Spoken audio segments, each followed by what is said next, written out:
नमस्कार दोस्तों, स्वागत है आपका फिर से एक नए वीडियो में। दोस्तों, डोट यानी कि सरकार अगर थर्ड पीआरसी को हरी झंडी दे दे या फिर थर्ड पीआरसी को लागू कर दे और वो भी अफोर्डेबिलिटी में छूट देकर यानी कि एक्सेप्शन देकर थर्ड पीआरसी को लागू कर दे तो कैसा रहेगा। लागू जल्दी ही करने वाली है दोस्तों। अभी यूनियन ने जितने भी बीच में जैसे संसद मार्च हो गया या फिर दिल्ली चलो आंदोलन, जो भी हड़तालें करने वाली है उससे देखकर या फिर उसके दबाव को देखकर तो यही लग रहा है दोस्तों कि थर्ड पीआरसी जल्दी ही लागू होने वाली है। अफोर्डेबिलिटी क्लॉज में अगर रिलैक्सेशन मिल गई, छूट मिल गई तो 100% थर्ड पीआरसी लागू होगा। अब बीएसएनएल पेंशनर्स का जो पेंशन रिवीजन है वो अगर थर्ड पीआरसी लागू होती है और उसके हिसाब से बीएसएनएल पेंशनर्स का पेंशन रिवाइज हुआ तो पेंशनर्स को 4 बड़े फायदे मिलने वाले हैं दोस्तों। आज इस वीडियो में चारों फायदों के बारे में पूरी जानकारी देने वाला हूं आपको। कौन कौन से फायदे हैं, क्या क्या आपको मिलने वाला है, थर्ड पीआरसी 2017 के हिसाब से लागू होगा या फिर 2026 के हिसाब से, पूरी जानकारी डिटेल तरीके से आपको देने वाला हूं। तो सबसे पहले, अगर आप चैनल पर नए हो, अगर आप मुझसे जुड़ना चाहते हो, बीएसएनएल से जुड़ी हुई खबरें, पेंशनर्स और कर्मचारियों की खबरें रोज देखना चाहते हो तो मेरे चैनल को सब्सक्राइब जरूर कीजिएगा। दोस्तों, अगर मेरे द्वारा दी गई जानकारी आपको किसी भी तरीके से सही लगे, सटीक लगे, सत्य लगे तो इस जानकारी को या फिर इस वीडियो को एक लाइक कमेंट करके जरूर जाना। चलिए दोस्तों, बढ़ाते हैं वीडियो को आगे। देखिए दोस्तों, सबसे पहले जान लेते हैं जो कि सबसे जरूरी बात है कि थर्ड पीआरसी लागू होने पर पेंशनर्स को वो 4 बड़े फायदे कौन से हैं। देखिए, सबसे पहले अगर सरकार और दूरसंचार विभाग यानी कि डोट थर्ड पीआरसी के तहत पेंशन संशोधन को हरी झंडी देते हैं तो पेंशनर्स की जेब अधिकारों में ये बड़े बदलाव देखने को मिलेंगे। जैसे कि पहला है 2017 के हिसाब से आपका पेंशन रिवाइज होगा, सबसे बड़ा फायदा। देखिए दोस्तों, आपका पेंशन संशोधन 1 जनवरी 2017 से ही लागू माना जाएगा। इफेक्टिव नियम के हिसाब से ये सही है और नियम भी यही कहता है और सरकार भी यही कहती है। इसमें 1 जनवरी 2017 से पहले के जो भी पेंशनर थे, जो भी 1 जनवरी 2017 से पहले रिटायर हुए हैं, उनकी पुरानी बेसिक पेंशन में उस समय का 119.5% आईडीए औद्योगिक महंगाई भत्ता जोड़कर एक नई बेसिक पेंशन तैयार हो जाएगी। इसके ऊपर सरकार जितना भी फिटमेंट तय करेगी, चाहे वो 15% हो, 10% हो, 5% हो या 0% बिल्कुल नील बटा सन्नाटा हो, उतने में पेंशन सीधी आपकी इंक्रीमेंट हो जाएगी, बढ़ जाएगी। अब दोस्तों, 2017 के बाद वाला बड़ा हुआ आईडीए, उसकी अगर बात करें तो 1 जनवरी 2017 के बाद जो भी तिमाही आईडीए और बढ़ी हुई बेसिक पेंशन पर कैलकुलेट होना शुरू हो जाएगा। जैसे आज की तारीख में जुलाई 2026 में कुल आईडीए बढ़कर कितना हो गया है, 241.8% हो गया है। पेंशनर्स को इस बढ़े हुए दर का पूरा लाभ नई बेसिक पर मिलने लगा। अब दोस्तों, यहाँ पर ग्रेचुइटी की बात करें तो ग्रेचुइटी आपकी सेकंड पीआरसी के हिसाब से ग्रेचुइटी और लीव इंकेशमेंट तय हुई थी पहले, यानी कि अपडेट हुई थी। अब थर्ड पीआरसी जब लागू हो गई तो जो पुरानी दर थी और नई दर थी, इसके बीच का जो अंतर देखने को मिलेगा उसका पैसा आपको एरियर के रूप में मिलेगा। बड़ा फायदा होने वाला आपको लीव इंकेशमेंट और ग्रेचुइटी में। दोस्तों, आप रिटायर होने पर जो मिलने वाली ग्रेचुइटी की अधिकतम सीमा 10 लाख से बढ़ाकर 20 लाख रुपए कर दी गई है आज के टाइम के हिसाब से। जो कर्मचारी 1 जनवरी 2017 के बाद रिटायर हुए हैं सुपर एन्युएशन पेंशन योजना के तहत, उनकी ग्रेजुएटी और लीव इंकेशमेंट की जो कैलकुलेशन है, उनकी संशोधित नोशनल बेसिक सैलरी यानी कि कागजी रूप से बढ़ी हुई बेसिक पर दोबारा की जाएगी। अब जिससे उन्हें एक मुश्त बड़ी रकम का एरियर मिलेगा। तो देखा जाए तो सबसे पहला फायदा सबसे पहला फायदा 2017 के हिसाब से होगा। न्यूनतम पेंशन की भी गारंटी मिलने वाली है आपको। पहली बात, जैसा कि डोट के पुराने प्रस्तावों में भी चर्चा थी कि थर्ड पीआरसी लागू होने से किसी भी पेंशनर की संशोधित पेंशन थर्ड पीआरसी के नए पे स्केल के न्यूनतम मिनिमम पे लेवल से नीचे नहीं जाएगी, जिससे सबसे निचले पायदान के कर्मचारियों और पेंशनर्स को सबसे ज्यादा सुरक्षा मिलने वाली। यानी कि जितने छोटे पेंशनर्स या फिर जितने जो छोटी पोस्ट में, उनको ज्यादा फायदा मिलने वाला है। थर्ड पीआरसी लागू होने के रास्ते में सबसे बड़े नुकसान और पेच की बात करूं, देखिए फायदे तो है 4, जो मैंने बताया, लेकिन नुकसान भी होगा। देखिए, फायदे जितने बड़े दिख रहे हैं दोस्तों, उतने ही बड़े सरकार की नीतियों, पॉलिसीज या फिर डिसीजन के कारण इसमें उतने ही गंभीर पेच फंसे हुए हैं। जैसे कि 10 साल का जो नगद एरियर है, उसका सबसे बड़ा खतरा नजर आ रहा है। सबसे बड़ा पेच एरियर पर ही है दोस्तों। 1 जनवरी 2017 से लेकर 2026 तक का लगभग 10 साल का एरियर बनता है।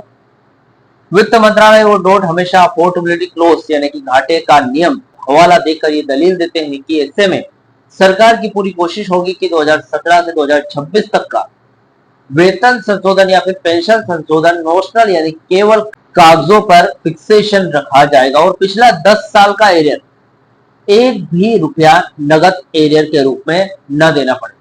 यानी कि दोस्तों, इसका मतलब ये नहीं कि आपको एरियर मिलेगा, एरियर नहीं मिलेगा। इसका मतलब ये है कि एरियर तो मिलेगा लेकिन वो नगद नहीं, वो आपको हो सकता है किस्तों में देंगे। 1 साल, 2 साल, 5 साल, 7 साल की किस्त बना सकते हैं, लेकिन नगद एक मुश्त लमसम पेमेंट नहीं मिलेगा। तो ये सबसे बड़ा खतरा है। और देखा जाए तो पिछले 10 साल का जो एरियर है वो 1 रुपया भी नहीं मिलेगा नगद में। नगद भुगतान सिर्फ उस सरकारी तारीख से शुरू होगा जिस दिन सरकारी आदेश यानी कि प्रेसिडेंशियल ऑर्डर जारी होगा। यानी कि सरकार बोलते हैं कि भैया 2017 के हिसाब से 2017 की तारीख से ही दो कैश एरियर, तो आपको उसी तारीख से मिलेगा, आपको उसी तारीख से मिलेगा, क्योंकि सरकार ने कहा। अब सरकार या फिर कोर्ट बोलेगी कि भैया आज के टाइम के हिसाब से तो आज के टाइम के हिसाब से। फिटमेंट फैक्टर में भी देखा जाए तो कटौती की आशंका है, कटौती का खतरा है। थर्ड पीआरसी में अधिकतम 15% फिटमेंट का प्रावधान है और यही कर्मचारियों और पेंशनर्स यूनियनों ने डिमांड की थी शुरू से। थर्ड पीआरसी में अधिकतम 15% की डिमांड है, लेकिन घाटे का रोना रोककर 2 से घटाकर 10% या फिर 5% या फिर जीरो बटे सन्नाटा नील फिटमेंट पर भी अटका सकता है। अगर फिटमेंट कम हुआ तो पेंशन में होने वाली वास्तविक बढ़ोतरी बहुत ही कम हो जाएगी दोस्तों। अब तीसरी बात, वीआरएस 2.0 आने पर पेंशन और एरियर पर इसका सीधा प्रभाव पड़ेगा या फिर नहीं। देखिए क्या पड़ेगा सीधा। जैसा कि देखा जाए तो न्यूज चैनलों में चर्चा है कि सरकार 31 अक्टूबर 2026 की डेडलाइन के तहत 35% स्टाफ की कटौती और वीआरएस 2.0 लाने का विचार कर रही है। इसका थर्ड पीआरसी और पेंशनर्स पर बहुत ही जानलेवा असर होने वाला है। देखिए, सबसे पहले तो आपकी थर्ड पीआरसी का जो बजट है उसका डाइवर्जन होने वाला है, पैसा मुड़ जाएगा। यानी कि आपका पैसा थर्ड पीआरसी में लगने वाला था वो मुड़ के वीआरएस 2.0 में चला जाएगा। अगर वीआरएस 2.0 लाया जाता है तो सरकार को स्वैच्छिक सेवानिवृत्ति लेने वाले हजारों कर्मचारियों को एक मुश्त हजारों करोड़ रुपए का पैकेज एक्स ग्रेशिया तुरंत देना पड़ेगा, जो कि नियम के हिसाब से जरूर देना होता है। सरकार इसी भारी खर्च का बहाना बनाकर थर्ड पीआरसी के एरियर की फाइल दबा देगी। सरकार कोर्ट में बोलेगी कि हमारा पैसा तो वीआरएस 2.0 में खर्च हो गया, तो हम थर्ड पीआरसी कैसे लागू कर सकते हैं, थर्ड पीआरसी में पिछले 10 साल का एरियर कैसे दे सकते हैं। इस तरीके से फाइल पर धूल चढ़ जाएगी, इस तरीके से फाइल पर धूल चढ़ जाएगी और फाइल दबा देगी सरकार। यानी कि देखा जाए तो वो बोलेगी हमने सारा पैसा वीआरएस में दे दिया, अब नगद एरियर देने का बजट नहीं है हमारे पास। और कोर्ट भी इस बात को मानेगी कि भाई साहब सही है बात, 28,000 करोड़ रुपए दिए थे थर्ड पीआरसी या फिर 4G 5G रोल आउट में, लेकिन वो पैसा सरकार वीआरएस 2.0 में एक्स ग्रेशिया राशि बांटने में लगा देगी। अब बचा कुचा जो पैसा है उससे थर्ड पीआरसी लागू नहीं हो सकती। सरकार भी भली बन जाएगी कोर्ट के सामने कि हमने तो वीआरएस 2.0 में पैसे लगा दिए। कोर्ट भी इस बात को मानेगी कि चलो ठीक है, सरकार ठीक कह रही है, वीआरएस 2.0 के जरिए जो भी कर्मचारी वीआरएस पर जा रहे हैं उनको एक्स ग्रेशिया राशि भी देनी जरूरी। तो पेंशनर्स है या फिर कर्मचारी है, ना तो घर के रहेंगे ना घाट के। तो देखा जाए दोस्तों तो ये एक तरीके से खतरा है। और यहाँ पर देखें तो अफोर्डेबिलिटी क्लोज का देखिए अफोर्डेबिलिटी क्लोज का जो रास्ता है वो और भी ज्यादा कठिन होने वाला है। अफोर्डेबिलिटी क्लोज और मजबूत होने वाली केस देखिए, 35% स्टाफ कम होने से फील्ड में 4G और 5G का रोल आउट है वो बहुत धीमा हो जाएगा, कठिन हो जाएगा, जिससे बीएसएनएल की कमाई प्रभावित होने वाली है।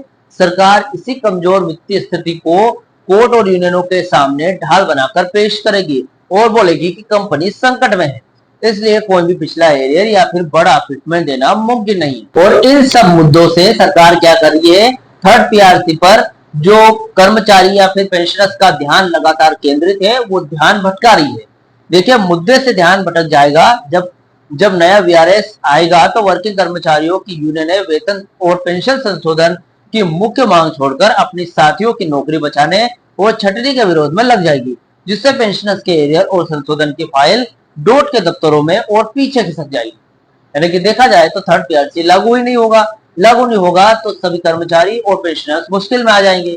तो दोस्तों, आज के वीडियो में ये मैंने जानकारी दी है कि जितने फायदे आपको है थर्ड पीआरसी लागू होने में, उतने ही नुकसान है।